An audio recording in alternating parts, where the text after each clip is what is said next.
அனைவருக்கும் வணக்கம்.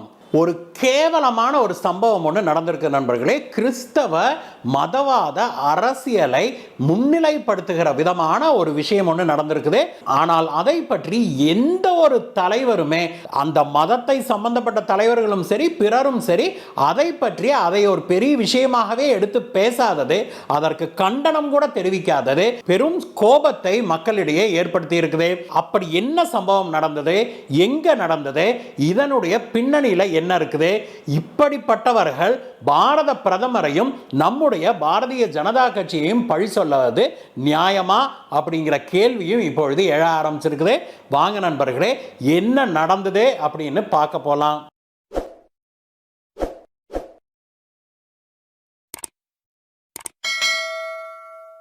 நண்பர்களே, அடுத்த ஆண்டு அமெரிக்காவில் பிரசிடென்ஷியல் எலெக்ஷன், ஜனாதிபதி தேர்தல் நடக்கவிருக்குது. அந்த ஜனாதிபதி தேர்தலை உங்களுக்கு தெரியும், அமெரிக்காவில் இரண்டு பெரும் கட்சிகள், டெமோக்ராட்டிக் கட்சி ஒன்று, ரிப்பப்ளிக் கட்சி ஒன்று. அந்த ரிப்பப்ளிக் கட்சியை சேர்ந்தவர் தான் டொனால்ட் ட்ரம்ப். பிரசிடென்ட் எலெக்ஷனுக்கு நிற்கிறதுக்கு பலரும் போட்டி போடுறாங்க.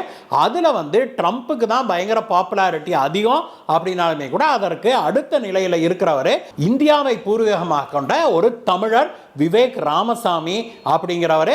அவர் கேரள பிராமண வகுப்பை சேர்ந்தவர். அவருடைய அப்பா அம்மா காலத்தில் அவங்க அமெரிக்காவில் போய் செட்டில் ஆயிருக்கிறாங்க. அவர் இப்பொழுது தன்னை ஜனாதிபதி கேண்டிடேட்டாக ரிப்பப்ளிக் கட்சியில் அறிவிப்பதற்காக அவர் அமெரிக்கா பூரா பிரச்சாரம் செய்து வராரு. அப்படி அவர் பிரச்சாரம் செய்கிற போது நேற்றைய தினம் அவருடைய கூட்டத்திலிருந்து ஒருத்தர் எழுந்து ஒரு கேள்வி கேட்கிறாரு. அவர் என்ன கேட்கிறாருன்னா, இந்த கேள்வியை நல்லா கேட்டுக்கோங்க நண்பர்களே. அதற்கு பிறகு மதவாதம் இந்தியாவில் இருக்கா அல்லது அமெரிக்காவில் இருக்குதா அப்படிங்கிறத பற்றி நம்ம விவாதிக்கலாம். அப்புறமே யோசிச்சு சொல்லுங்க. அவர் என்ன கேள்வி கேட்கிறாரு? நேராக எந்திரிச்சு விவேக் ராமசாமி முகத்துக்கு நேராக கையை நீட்டி, நீங்கள் ஒரு ஹிந்து மதத்தை சேர்ந்தவர், நீங்க ஒரு கிறிஸ்தவர் அல்ல. அமெரிக்கா கிறிஸ்தவ மதத்தின் அடிப்படையில் உருவாக்கப்பட்ட நாடு. அமெரிக்காவுடைய ஃபவுண்டிங் ஃபாதர்ஸ், அமெரிக்காவை உருவாக்கியவர்கள் கிறிஸ்தவ மதத்தை பேஸ் பண்ணி இந்த நாட்டை உருவாக்கி இருக்கிறாங்க. அப்படி இருக்கும்போது ஒரு ஹிந்துவான நீங்க ஜனாதிபதியானால் எப்படி இந்த கிறிஸ்தவ அடிப்படையில் உருவாக்கப்பட்ட அமெரிக்காவுக்கு நீங்க நல்லது செய்ய முடியும் அப்படின்னு சொல்லி அவர் கேட்டாரு. நினைச்சு பாருங்க நண்பர்களே, இதே கேள்வியை இந்தியாவில் யாராவது கேட்டிருந்தாங்கன்னு வைங்க, அவங்களுடைய நிலை என்ன? இந்தியாவில் யாராவது இப்படி ஒரு கேள்வியை கேட்டிருந்தா, அவர் ஒரு பயங்கரமான மதவாதி, மதவாத அரசியலை முன்னெடுக்கிறாரு அப்படின்னு சொல்லியிருக்க மாட்டாங்களா? இந்தியாவில் சிறுபான்மை மதத்தை சேர்ந்தவர்கள் ஜனாதிபதியாக கூட இருந்திருக்கிறாங்க, பல உயரிய பதவிகளுக்கு வந்திருக்கிறாங்க. அப்படி ஒருத்தர் பிரதமர் பதவிக்கோ அல்லது ஜனாதிபதி பதவிக்கோ போட்டியிடும் போது ஒருத்தர் எழுந்து இந்துஸ்தான் அப்படின்னு உருவாக்கப்பட்ட இந்து மதத்தை மெஜாரிட்டியாக கொண்ட இந்த நாட்டில் நீங்க எப்படி, உங்க சிறுபான்மை மதத்தை சேர்ந்தவர் எப்படி இப்படி ஒரு உயர்ந்த பதவிக்கு போட்டி போடலான்னு கேட்டா இந்தியாவில் என்ன நடந்திருக்கும்? சிறுபான்மையினர் பொங்கி எழுந்திருக்க மாட்டாங்களா? உடனடியாக இந்துக்களுக்கு எதிராக இந்த நாடே பத்திகை எரிஞ்சிருக்காதா? ஆனால் அமெரிக்காவில் ஒருத்தர் விவேக் ராமசாமியை பார்த்து இப்படி ஒரு கேள்வி கேட்டபோது அங்கு எங்கும் நிசப்தம். யாருமே இதுவரைக்கும் அவரை எதிர்த்து கூட ஒரு வார்த்தை பேசல. அதற்கு அவர் கேட்ட கேள்விக்கு விவேக் ராமசாமி சிரித்து கொண்டே என்ன பதில் சொன்னார்னா, நான் ஒரு ஹிந்து தான், நான் அதை மூடி மறைக்க விரும்பவில்லை, என்னுடைய மதம் ஹிந்து மதம், நான் ஒரு இந்து, நான் இந்து மத கோட்பாடின் படி தான் வளர்க்கப்பட்டேன், நான் பிறந்ததிலிருந்து இன்றைக்கு வரைக்கும் இந்து மத கோட்பாடின் படி தான் வாழ்ந்து வருகிறேன். அப்படிப்பட்ட நான் ஜனாதிபதி ஆனேன் அப்படின்னா கண்டிப்பாக கிறிஸ்துவ மத பிரச்சாரத்தை செய்ய முடியாது, அப்படி கிறிஸ்துவ மத பிரச்சாரத்தில் நான் ஈடுபட மாட்டேன் அப்படின்னு தெளிவாகவே சொல்லியிருக்கிறாரு. மேலும் அவர் என்ன சொன்னார்னா, அதே சமயத்தில் கிறிஸ்து மத பிரச்சாரம் செய்வதுதான் அமெரிக்க ஜனாதிபதியுடைய வேலை அப்படின்னு உங்கள யாராவது நினைச்சீங்கன்னா அது தவறு. இந்த நாடு, இந்த மக்கள் சுபிட்சமாக இருக்க வேணும் அப்படிங்கிறதுக்காக உருவாக்கப்பட்ட நாடு தான் இது. ஆமாம், இந்த நாட்டை உருவாக்கியவர்கள் கிறிஸ்தவ மதத்தை சேர்ந்தவர்கள் தான். அந்த ஃபவுண்டிங் ஃபாதர்ஸ் கிறிஸ்தவ மதத்தின் அடிப்படையில் தான், அந்த கோட்பாட்டின் பேரில் தான் இந்த நாட்டை உருவாக்கி இருக்கிறாங்க. அதில் எந்த மாற்று கருத்தும் கிடையாது. அதே சமயத்தில் அந்த கோட்பாடுகள்லாம் என்ன அப்படின்னு பாருங்க. இந்து மதத்துக்கும் கிறிஸ்துவ மதத்துக்கும் உள்ள கோட்பாடுகளுடைய ஒற்றுமையை பாருங்கள். இரண்டு மதங்களுமே என்ன போதிக்கின்றன? அனைவரும் அமைதியாக வாழ வேணும், அனைவரும் சந்தோஷமாக வாழ வேணும், அனைவரும் சமமாக வாழ வேணும் அப்படின்னு தானே இந்த மதங்கள் இரண்டுமே போதிக்கின்றன. அந்த வகையில் பார்க்கும்போது அந்த கோட்பாடுகளை நான் பின்பற்றுவேன், ஆனா கிறிஸ்தவ மத பிரச்சாரியாக நான் இருக்க மாட்டேன் அப்படின்னு தெள்ள தெளிவாக தைரியமாக அங்க பேசினாரு. உண்மையிலேயே இது இந்துக்களுக்கு பெருமை சேர்க்கிற ஒரு தருணமாகவே அமைந்திருக்குது நண்பர்களே.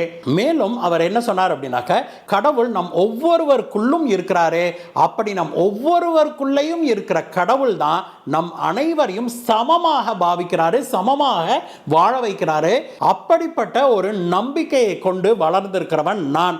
அப்படிப்பட்ட நம்பிக்கையை தானே கிறிஸ்துவ மதமும் போதிக்குது. கிறிஸ்துவ மதமும் நம் ஒவ்வொருவருக்குள்ளும் கடவுள் இருக்கிறார் அப்படின்னு தானே போதிக்குது. அப்படி இருக்கும்போது இந்த நாட்டில் ஒரு ஹிந்து, என்னை போன்ற ஒரு ஹிந்து அதிபராக வந்தால் அது இந்த நாட்டுக்கு மேலும் பல சேர்க்குமே ஒழிய அது இந்த நாட்டை பலவீனப்படுத்தாது அப்படின்னு சொல்லி அவர் ரொம்பவுமே திறம்பட பேசினாரு. இந்த விவேக் ராமசாமியை நம்ம சாதாரணமாக நினைச்சிடக்கூடாது நண்பர்களே. அவருடைய பேக்ரவுண்டை பார்த்தோம்னு வைங்களேன், நம்ம அசந்தே போயிடுவோம். விவேக் ராமசாமியுடைய பூர்வீகம் எங்க அப்படின்னு பார்த்தோம்னா நம்முடைய பாலக்காட்டுக்கு பக்கத்தில் இருக்கிற வடக்கஞ்சேரி தான். அங்கிருந்து அவருடைய பெற்றோர்கள் அமெரிக்காவுக்கு புலம்பெயர்றாங்க. அங்க வந்து நல்ல பெரிய வேலையில அவருடைய அப்பா அம்மா ரெண்டு பேருமே இருக்கிறாங்க. அவங்களுக்கு பிறந்த விவேக் ராமசாமி அங்கேயே வளர்ந்து பெரிய ஆளாகிறாரு. அதற்கு பிறகு அமெரிக்காவுடைய ஹார்வர்டு காலேஜ்ல அவர் பயாலஜில தன்னுடைய பேச்சுலர்ஸ் டிகிரியை வாங்குறாரு.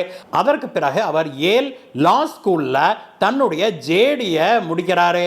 அதற்கு பிறகு ரோவியன் சயின்சஸ் அப்படிங்கிற ஒரு ஹெட்ஜ் ஃபண்ட் நிறுவனத்தில் ஒரு இன்வெஸ்ட்மெண்ட் பார்ட்னராக பணியாற்ற செய்கிறாரு.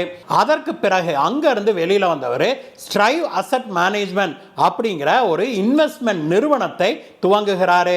2023 ஆண்டுல விவேக் ராமசாமியுடைய சொத்து மதிப்பு எவ்வளவு அப்படின்னு உலகின் முன்னணி இன்வெஸ்ட்மெண்ட் பத்திரிகையான ஃபோர்ப்ஸ் பத்திரிகை இருக்கு இல்லையா, அது வந்து ஒரு கணக்கீடு வெளியிட்டு இருக்குது.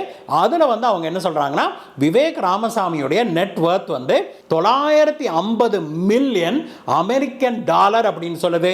கிட்டத்தட்ட 1 பில்லியன் அமெரிக்கன் டாலர் அளவுக்கு அவர் சுயமாக சம்பாதிச்சிருக்கிறாரு.